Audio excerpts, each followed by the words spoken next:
In my vlog on Shropshire Folklore of Mary Webb, I mentioned that Mary was heavily influenced by Charlotte Burne, and a jointly authored book, Shropshire Folklore, A Sheaf of Gleanings. I actually find that A Sheaf of Gleanings is ready available both from booksellers and online. So I've decided to begin a series based from the large and detailed book. Where I can, I'll augment it with additional materials. I think I also need to apologise that it'll mostly use still photography that I can find on the internet. As from Indonesia, I cannot find relevant video clips, and I'm most unlikely to return to the UK again.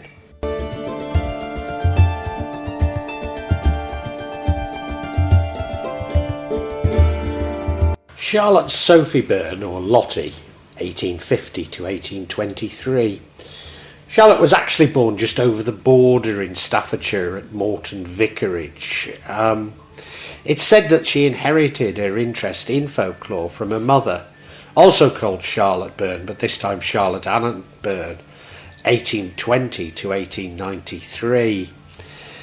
Charlotte's father, Sambrook Thomas Higgins Burne, 1822 to 1861, was born into a wealthy Staffordshire family. He matriculated at Trinity College, Oxford, in 1841, but did not take a degree. But it would seem that he was disinherited by his father. He was assisted by his brother, the Reverend Thomas Burne, whom was the perpetual curate of Morton in Staffordshire. However, the family moved to Summerhill, Edgemond in Shropshire in 1854, having exhausted their welcome at the Morton Vicarage. And Lottie seems to make a big point of this, that she's finally living in Shropshire. But the truth is, all of these places I speak of are just running along the border of Shropshire and Staffordshire. They're very similar places, to be honest. Now, her father's said to have taken to shooting, hunting and drinking. In 1857 he was twice thrown from his horse, and as events surrounding it were somewhat taboo, it's fair to assume that he was drunk, but this led to his premature death in 1861. Lottie suffered a serious illness during her early years. Conditions of ill health and obesity would impede her physical well-being throughout her life. In 1875, Burne became friendly with Georgina Frederick Jackson, who was collecting material for a Shropshire workbook, 1879, and its companion work with the provisional title of Folklore Gleanings. Jackson's demise led Burne to take over her material, adding her own collection of tales to produce Shropshire Folklore, A Sheaf of Gleanings. This probably explains the claim that the book was jointly authored. In the 1890s, she resided at Pyebirch, Eccleshall, again in Staffordshire, where she collaborated with the local folklorist and folk song collector Miss Alice Annie Keary of Stoke-on-Trent.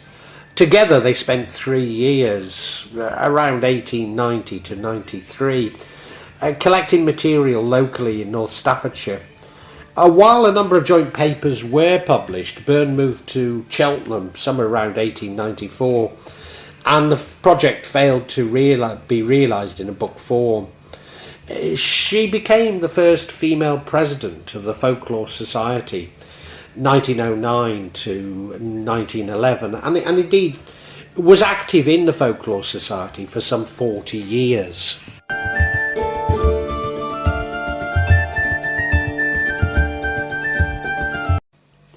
A traveller whose horse cast a shoe came to a blacksmith's shop late one night. He wanted the blacksmith, called Will, to put it on for him, which the blacksmith did very quickly. The traveller was in fact St. Peter himself, going to preach the gospel. He told the blacksmith to wish a wish, Whatever he chose, it should be granted to him. I wish I might have my life all over again, and thus it was granted. And he lived his life over again, and he spent it drinking and gambling and in all manner of pranks. Eventually his time came, and Will was forced to set out for the other world, believing there was a place in hell already made for him. But when he reached the gates, the devil would not let him in. No, he said, by this time you've learned so much wickedness that he would be more than a match for him, and he dared not come in. So he went to heaven to see if Peter, who had been his good friend to him before, would let him find a place there. But St. Peter was not there. He was forced to go back to the devil again and beg and pray for a place in hell, but the devil would not be persuaded even then. He spent 2 lifetimes in learning wickedness, and now he knew too much to be welcomed anywhere. All that the devil would do for him was give him a lighted coal from hellfire to keep him warm, and that is how he came to be called the Will of the Wisp. So he goes wandering up and down the moors and the mosses with his light. Whenever he can find a boggy round that he can entice folks to lose their way and bring them to a bad end, for he's no less bit wicked and deceitful now than when he was a blacksmith. This is a story which is common across Northern Europe, or certainly of Germanic or Norse origins. Although it's very similar to the lantern of Sian Dafydd of Llanfairfeichen in Wales. Now, although I know Llanfairfeichen well, I believe it is the Will of the Wisp story that I was told as a child. In folklore, a will of a wisp or will-o'-wisp is often an atmospheric ghost light seen by travellers at night, especially over bogs, swamps or marshes. In literature, will-o'-the-wisp metaphorically refers to hope or a goal that leads one on but is impossible to reach, or someone finds strange or sinister. A modern science explains the light aspect as a natural phenomenon, such as bioluminescence or chemiluminescence, caused by the oxidation of phosphine pH3 or diphosphine P2H4 and methane H4, produced by organic decay.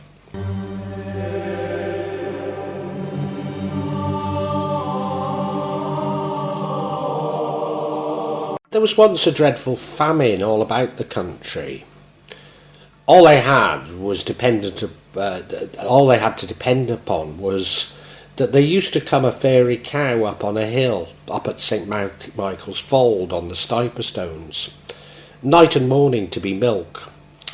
A beautiful pure white cow she was, and no matter how many came to milk her, there was always enough for all, so long as everyone only came and took one pailful.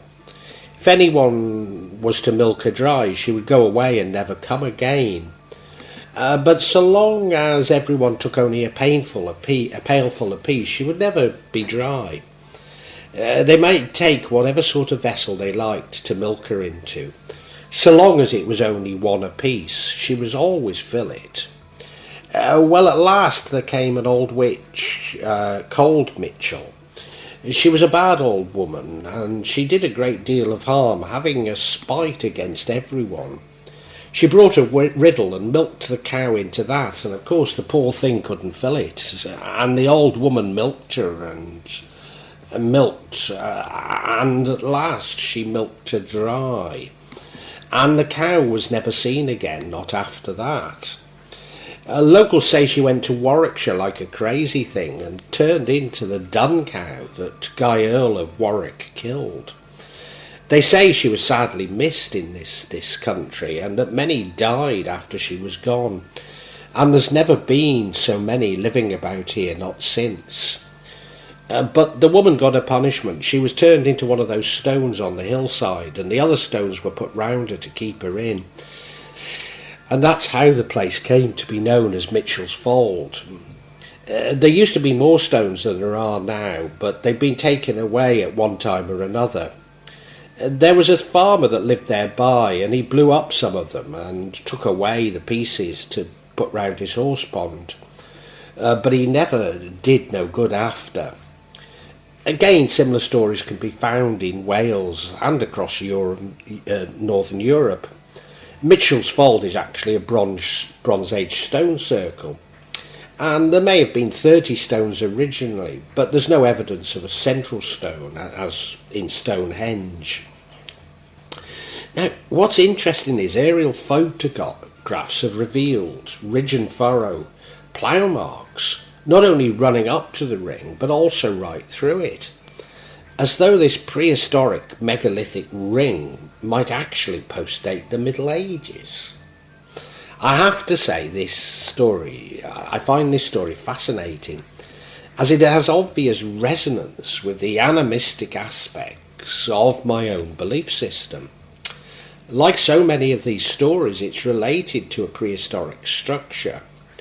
Of course, we have no idea of the beliefs of these ancient people, but it's an intriguing link between a seemingly animistic tradition and with the ancients.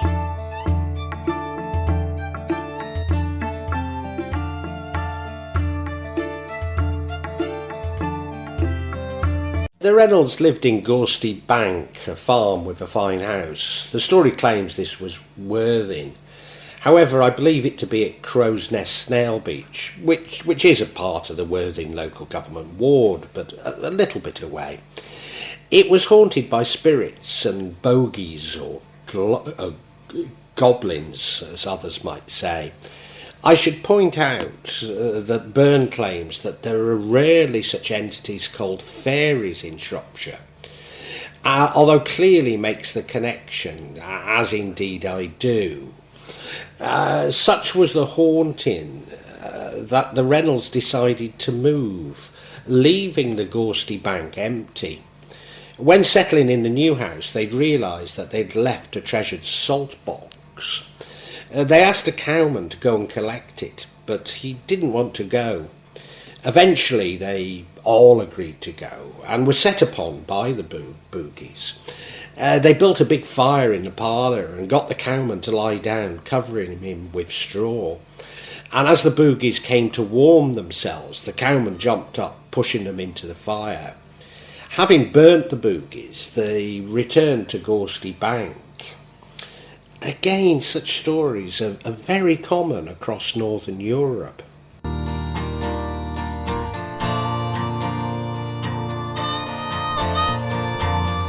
Another household goblin was believed to haunt a little inn at Wem's Northwood in North Shropshire.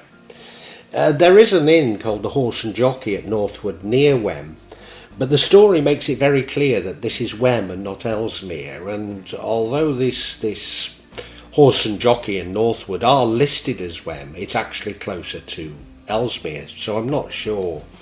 And the goblin had a habit of sitting cross-legged on barrels in the cellar, but he made his presence known by various disturbances of the usual kind. The thing shook and rattled in the cupboard and jumped up and down on the table, and once the hot buttered toast set down before the fire was seen to jump about also. At last the spirit was laid in the cellar. Following the destruction of Cowscastle, Sir Frederick Thomas Time bought Minsterley Hall in 1634 and enlarged it, mirroring the half-timbered original with a new double-plan addition.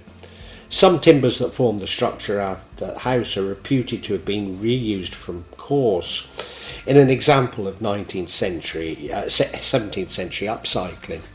The 15th century oak screen in the drawing room is also thought to have been brought from the castle, but Minsterley Hall was said to be haunted. Stones were thrown at night by no human hand.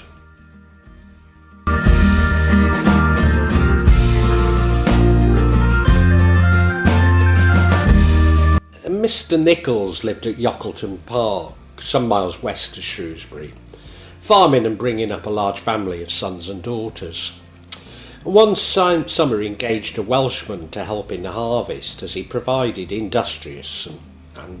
he proved to be an industrious and good workman. so he was allowed by his own wish to stay on through the winter. In West Shropshire it was usual to let labourers go over the winter until new labourers were rehired in the May. He lodged and boarded in the house. Time went on, the Welshman continued to give satisfaction, and nothing unusual occurred during his stay. Until one day during Christmas, the whole family were suddenly aroused just after midnight by extraordinary noises downstairs. Something like heavy chains being dragged about, clanking and rumbling. In those days everyone went to bed early, as indeed I do now in the mountains in Java. They were perplexed and frightened. The farmer's son got up and called the men, and they all went down in a body to see what was the matter. But everything was perfectly quiet. The furniture was all in its place and no one was about. Nothing was to be seen or heard.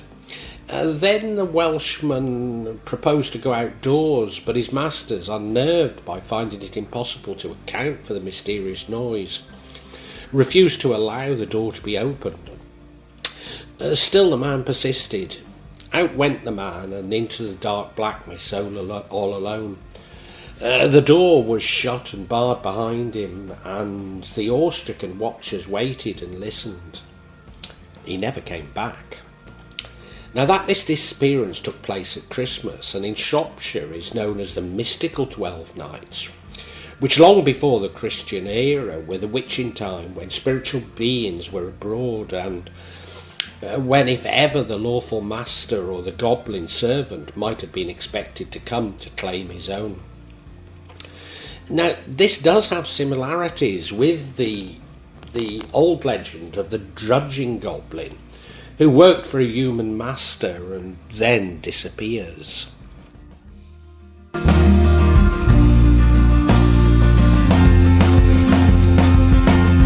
Now, despite there being legends of fairies in Shropshire, Wild Edric, who I've issued a separate vlog on, was said to be married to Lady Goda, the elf queen.